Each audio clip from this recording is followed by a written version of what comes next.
हाँ बच्चों नमस्कार। तो आपका जो है वो बायोटेक चैनल में स्वागत है। तो हम डिस्कस करेंगे chromosomal theory of the inheritance और इसको बोलते हैं वंशावली का गुणसूत्रीवाद। तो जिसमें मेंडल ने ग्रेगर जॉन मेंडल ने अपना एक्सपेरिमेंट जो है जब पीक प्लांट पर थ्योरी ऑफ इनहेरिटेंस किया जो है वो, तो इसके बाद एक साइंटिस्ट आए हैं, उनका नाम था नागेली। तो नागेली ने जो है वो सबसे पहले जो न्यूक्लियस होता है वो, इसको क्या बोलते हैं, न्यूक्लियस है वो, और न्यूक्लियस को ब्रेन ऑफ सेल या इसको heart of cell, brain of cell या इसको हार्ट ऑफ सेल या इसको इंजीनियर ऑफ सेल बोलते जो है।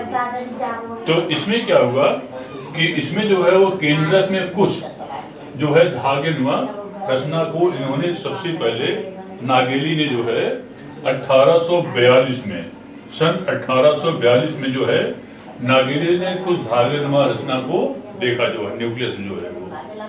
अब आती है कि इसके बाद जो है वो इसकी पुष्टि एक दूसरे वैज्ञानिक आए जो है वो, और वो थे रूसो एंड बाल्बियानी। रूसो एंड बाल्बियानी जो है वो 1876 में इस जो है वो सूत्रमान रचना जो केंद्र में दिखाई पड़ता है, माने ऐसे जो धागेनुमा रचना दिखाई पड़ा जो है इस टाइप से, और इसकी उन्होंने पुष्टि की जो है वो। तो पुष्टि करने वाला वैज्ञानिक कौन था? रूसो और बाल्बियानी था, सन 1876 जो है वो।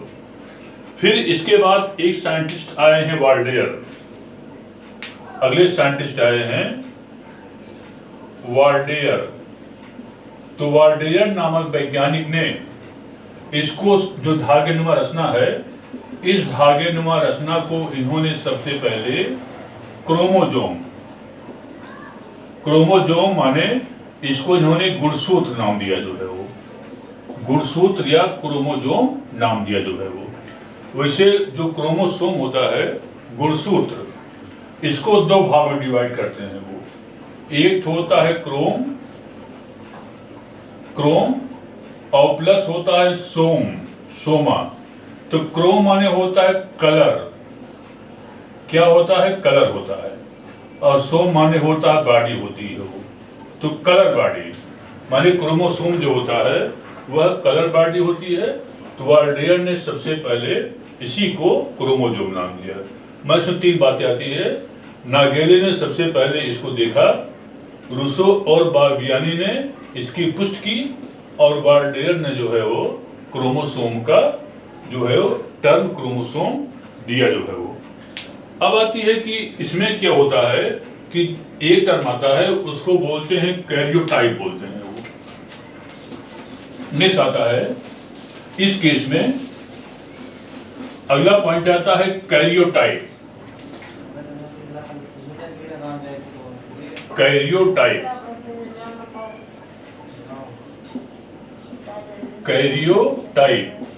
और इसको बोलते हैं गुणसूत्र प्रारूप बोलते हैं। तो कैरियोटाइप क्या होता है वो, इसमें जो होता है कैरियोटाइप क्या है वो, गुणसूत्र की माप माने मीजर, और उसका प्रारूप। तो गुणसूत्र की माप, गुणसूत्र का प्रारूप और गुणसूत्र की नंबर। तो गुणसूत्र का माप माने मीजर हो गया जो है वो, और गुणसूत्र की संख्या माने नंबर हो गया जो है वो। इसको हम क्या बोलते हैं, कैरियोटाइप कहलाता है। तो किसी जीवधारी का कैरियोटाइप क्या होता है वो, गुणसूत्र की माप, संख्या और उसकी रचना माने स्ट्रक्चर, उसको क्या बोलते हैं हम, कैरियोटाइप बोलते हैं। कैरियोटाइप या इसको बोलते हैं गुणसूत्र प्रारूप बोलते हैं जो है वो। अब आती है कि गुणसूत्र प्रारूप जो होता है, नेक्स्ट बात आती है कि जो गुणसूत्र होता है वो, इसमें क्या होता है, दो बातें आती है वो। एक तो होता है homologous chromosome, homologous homologous chromosome, chromosome होता जो है वो। अच्छा, अब आती है कि माने क्या मतलब कि होमोलोगस आगे अगर बात करते हैं तो इसमें हमारे बॉडी में पहली बात, इसके पहले एक डिस्कस इसमें और करते हैं कि जीवधारियों में से हम लोग होते हैं वो, उसमें दो प्रकार के क्रोमोसोम पाए जाते हैं। एक को बोलते हैं ऑटोसोम बोलते हैं, ऑटोसोम्स, और इसकी हिंदी होती है ऑटोसोम्स, और सेकंड होता है ऑटोसोम्स, और सेकंड होता है sex chromosomes. Sex chromosomes, sex chromosomes या इसको लिंग गुणसूत्र बोलते हैं वो। तो ऑटोसोम्स को हम जो है वो, ऑटोसोम की संख्या, ऑटोसोम्स को ए इंडिकेट करते हैं वो, और एक ऑटोसोम जो होता है जोड़े में होते हैं वो। जैसे कि एक गुणसूत्र हो गया, ये देखिए एक जोड़ा हो गया माने वन पेयर हो गया, ये देखिए, और ये सेकंड पेयर हो गया जो है वो, माने कि ये सेकंड हो गया। अब आती है कि ये जो होता है इसको हम ऑटोसोम बोलते हैं वो, और इसमें ये दोनों जो होता है, ये इन दोनों को हम समजात गुणसूत्र, माने ये इसका समजात गुणसूत्र, ये इसका समजात गुणसूत्र, माने इसको हम बोलते हैं होमोलॉगस, होमोलॉगस क्रोमोसोम्स, या इसको हम समजात गुणसूत्र बोलते हैं वो। और समजात गुणसूत्र जो होता है एक पेयर होते हैं। जैसे ह्यूमन में जो होता है 23 जोड़े, माने 23rd पेयर्स क्रोमोसोम पाए जाते हैं वो, 23rd पेयर्स क्रोमोसोम, 23 पेयर, 23 मतलब कि इसमें 46 क्रोमोसोम होते हैं वो, और इस 46 पेयर्स में से 22 पेयर्स, माने जो 22 पेयर्स होता है वह ऑटोसोम्स होते हैं वो। जैसे 1 पेयर 2 पेयर हो गया जो है वो, तो ऐसे ये इसका होमोलोगस माने समजात गुणसूत्र कहलाता है वो। ये इसका समजात हो जाएगा, इसका समजात हो जाएगा, और ऐसे ही 22 पेयर्स होते हैं जो है वो। अब आती है कि ये जो होता है इसको हम ऑटोसोम बोलते हैं। तो चाहे मेल हो या चाहे फीमेल हो, ये ऑटोसोम जो होता है माने मेल और फीमेल में समान होगा जो है, माने इसमें नो डिफरेंस होता है। लेकिन अब आती है कि जो लास्ट वाला जो सेक्स क्रोमोसोम होता है, सेक्स क्रोमोसोम, तो जो सेक्स क्रोमोसोम होता है वह जो है 23वां पेयर, 23वां पेयर जो होता है उसको हम सेक्स क्रोमोसोम, और उसको हेट्रोसोम, उसको बोलते हैं हेट्रोसोम्स, और उसको बोलते हैं एलोसोम्स बोलते हैं वो, एलोसोम्स कहलाता है। और ये हेट्रोसोम्स या एलोसोम जो होता है वह, जैसे मान लीजिए कि कोई मेल है वो, तो मेल में जो है वो उसको 2A माने ऑटोसोम हो जाता है वो, तो मेल में हो जाएगा X और Y हो जाएगा जो है वो। तो XY जो होता है वह उसका सेक्स क्रोमोसोम कहलाता है। और इसी प्रकार से तो ये ऑटोसोम जो होता है, ये तो ऑटोसोम हो गया, और ये वाला होता है सेक्स क्रोमोसोम होता है, ये तो मेल का हो गया, और मेल का साइन ए होता है वो।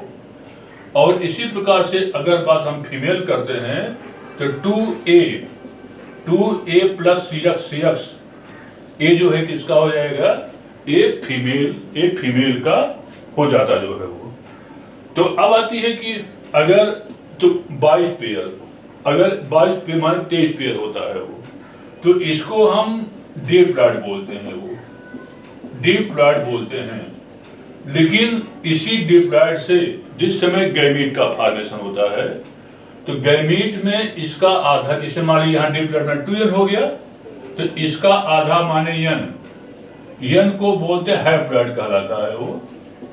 और जो सेक्स क्रोमोसोम होता है वो, माने जैसे मान लीजिए कि जो गैमीट्स होते हैं, जो गैमीट्स होते हैं युग्मक होते हैं वो, और वह युग्मक जो होता है वह हाइब्रिड होता है वो। युग्मक जो होता है गैमीट्स हाइब्रिड होता है वो, जिसमें कि गैमीट्स दो प्रकार के होते हैं वो। एक होता है मेल गैमीट्स, और इसको हम स्पर्म कहते हैं वो। और सेकंड होता है फीमेल गैमीट्स, नंबर 1 हो गया, और नंबर सेकंड होता है फीमेल गैमीट्स। और उसको हम बोलते हैं ओवम बोलते हैं वो। तो एवियन होता है और एवियन होता है, माने दोनों क्या होते हैं वो, हाइप्लॉइड होते हैं वो। दोनों जो होता है इसको हम हाइप्लॉइड बोलते हैं वो, हाइप्लॉइड होता है वो। अब अगली हेडिंग क्या होती है कि अगला हेडिंग आता है इसमें जीनोम होता है वो, जीनोम। तो जीनोम क्या होता है, haploid number of chromosome is known as the genome. माने किसी जीवधारी में की आधी गुणसूत्र की संख्या जो होती है उसका जीनोम कहलाती है। माने haploid number of chromosome is known as the genome. जैसे मान लीजिए कोई प्लांट है वो, अगर उस प्लांट में 16 क्रोमोसोम है, माने 16 क्रोमोसोम है वो, माने 16 उसका 2 अंडा मान लीजिए डिप्लॉइड है वो, तो उसका जीनोम कितना हो जाएगा, उसका जीनोम जो है 8 हो जाएगा जो। और ऐसे मान लीजिए कोई प्लांट है, अगर प्लांट में 44 उसको जीनोम है, 44 क्रोमोसोम है वो, तो उसका जीनोम कितना हो जाएगा, इसका हाफ माने कितना हो जाएगा, ये 22 होता जो है वो। तो कुल मिलाकर के कि फिर इसके बाद इसकी क्रोमोसोम थ्योरी में फिर 2 साइंटिस्ट आए हैं जो है वो। इस केस में आए हैं सटन और बाबेरी। सटन और बाबेरी, सटन एंड बाबेरी, 2 वैज्ञानिक आए हैं। तो सटन और बाबेरी जो है वो, इन्होंने 1902 में ये बताया कि क्रोमोसोम जो होता है वह कैरेक्टर को ट्रांसफर, माने क्रोमोसोम जो होता है जीवधारियों में कैरेक्टर को ट्रांसफर जो होता है वो जनरेशन टू जनरेशन करते रहते जो है वो।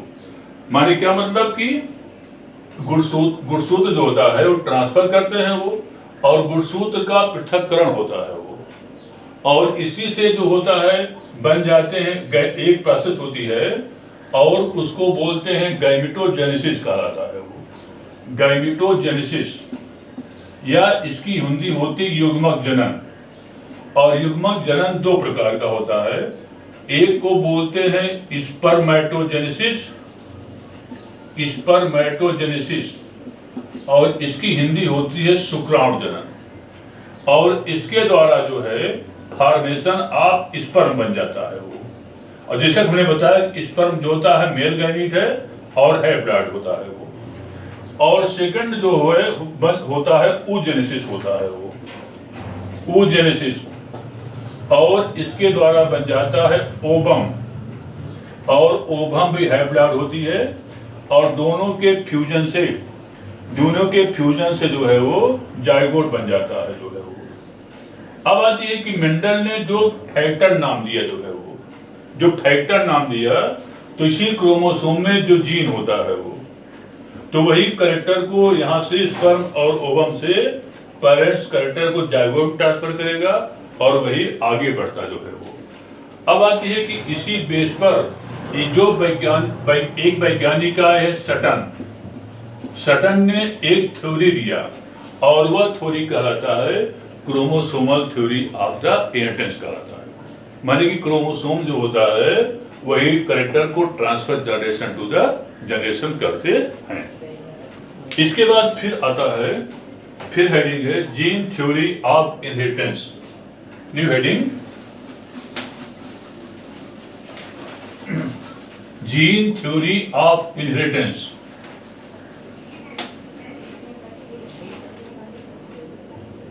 जीन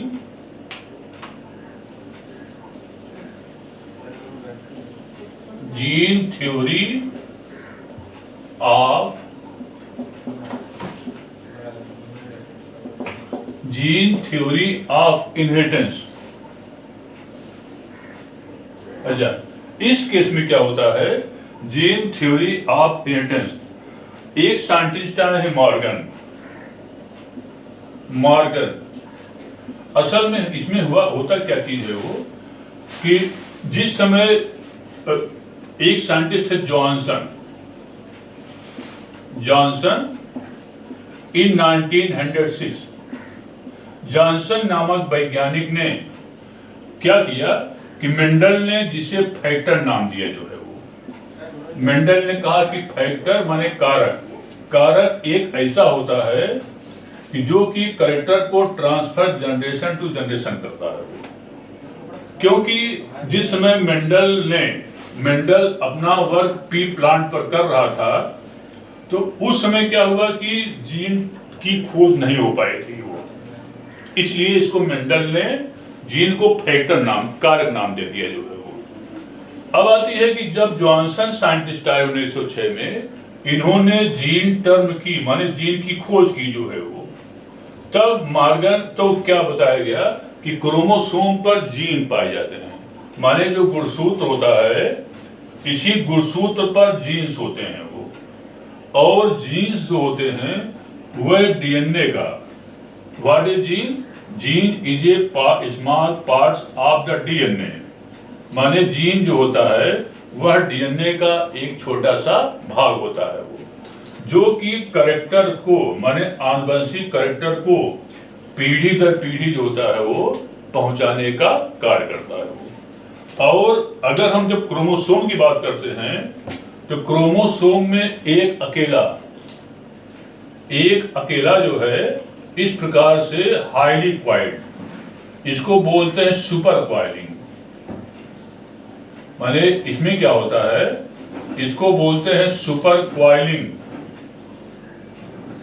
एक कहलाता है सुपर क्वाइलिंग जो होता है इसमें इस तरह से इसमें क्या मिलते जो है वो डीएनए, इसमें सुपर क्वाइलिंग डीएनए पाया जाता जो है वो, सिर्फ अकेला एक होता जो है वो, और ये जो इसमें जो होता है इसी डीएनए में ही वो जीन मिलते हैं वो, और जीन जो है ये डीएनए का एक छोटा सा भाग है जो कि आनुवंशिक कैरेक्टर को आगे बढ़ाता है वो। और जीन थ्योरी ऑफ इनहेरिटेंस को मॉर्गन नामक साइंटिस्ट ने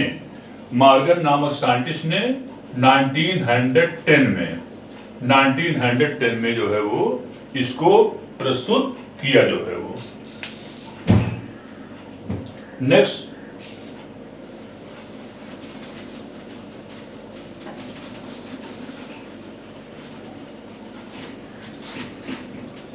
सेक्सुअल डाइमॉर्फिज्म। नेक्स्ट हेडिंग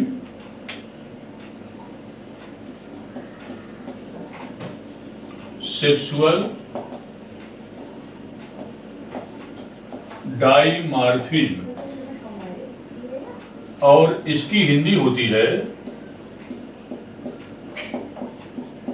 लैंगिक द्विरूपता, या हिंदी इंग्लिश क्या होती है वो सेक्सुअल डाइमॉर्फिज्म।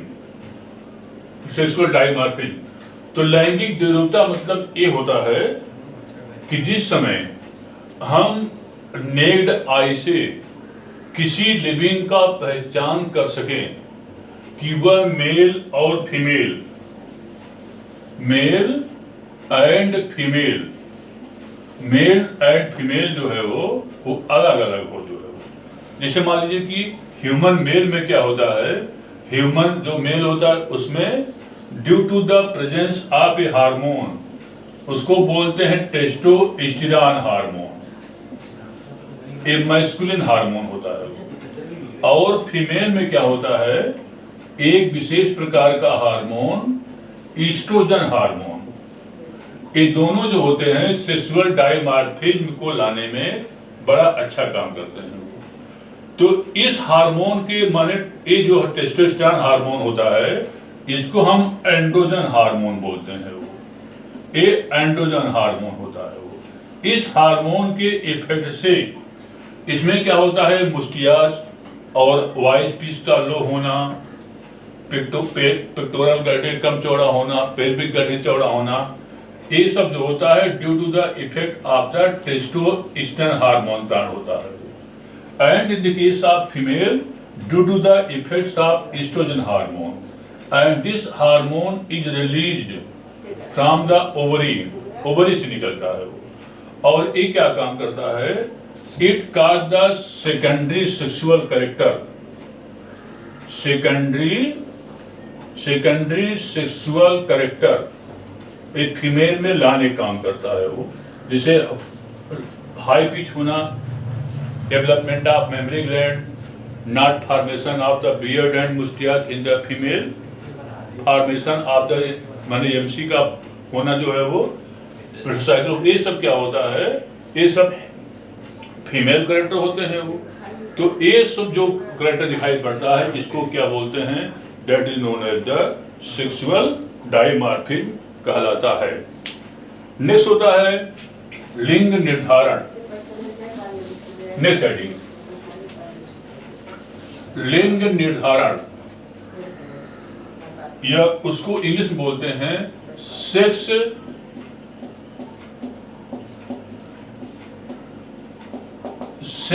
डिटर्मिनेशन, और इसकी हिंदी होती है लिंग निर्धारण। लिंग निर्धारण तो किसी लिविंग में माने कि वह जो होता है मेल होगा या फीमेल होगा जो है वो, यह आइडेंटिफाई करना जो है उसको हम लिंग निर्धारण बोलते जो है। अब आती है कि according to the sex determination, living organism जो होता है टू टाइप होता है वो। एक होता है यूनिसेक्सुअल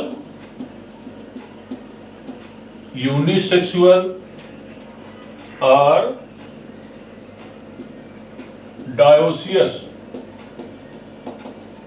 डायोसियस और सेकंड होता है बाइसेक्सुअल और हर्माफ्रोडाइटिज्म। तो फर्स्ट आता है यूनिसेक्सुअल और डायोसियस, तो हर्माफ्रोडाइटिज्म और मोनोसियस कंडीशन।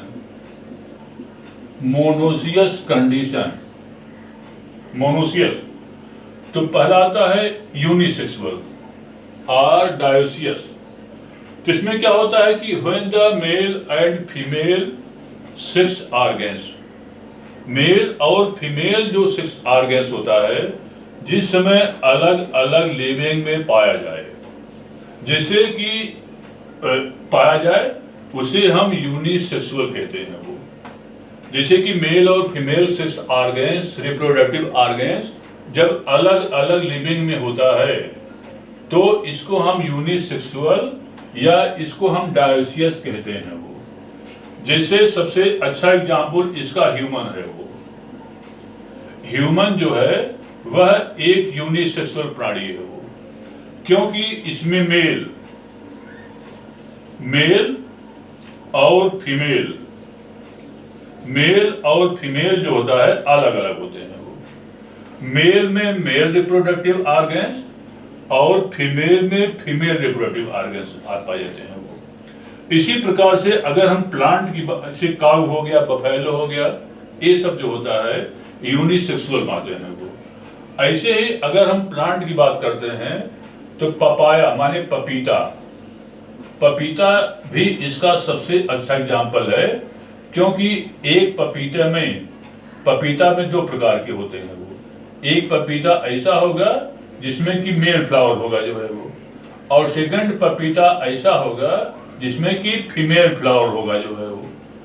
माने क्या मतलब कि इसमें अगर मेल और फीमेल प्लांट अलग अलग हो जो है वो, तो इसको क्या बोलते हैं, that is known as the male unisexual और द डायोसियस कंडीशन।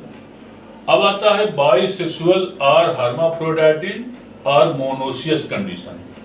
अच्छा, इस केस में क्या होता है कि बाइसेक्सुअल तो बाइसेक्सुअल आर हर्माफ्रोडाइटिक जिस समय मेल एंड फीमेल ऑर्गेन्स, जिस समय मेल एंड फीमेल ऑर्गेन्स एक ही बॉडी में हो, जैसे मान लीजिए कि इसका उसको क्या बोलते हैं, बाइसेक्सुअल आर हर्माफ्रोडाइटिक बोलते हैं वो।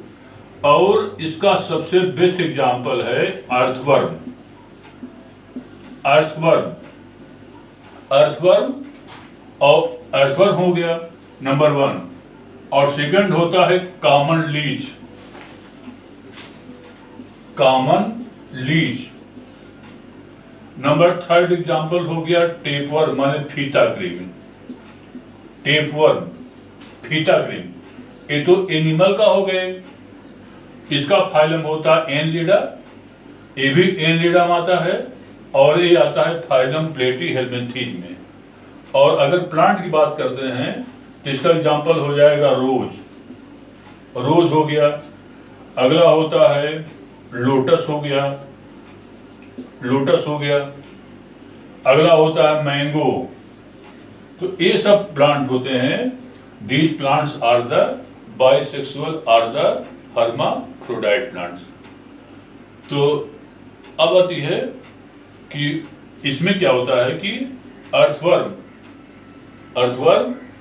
कॉमन लीच और tapeworm, these are the example of the bisexual. Thank you.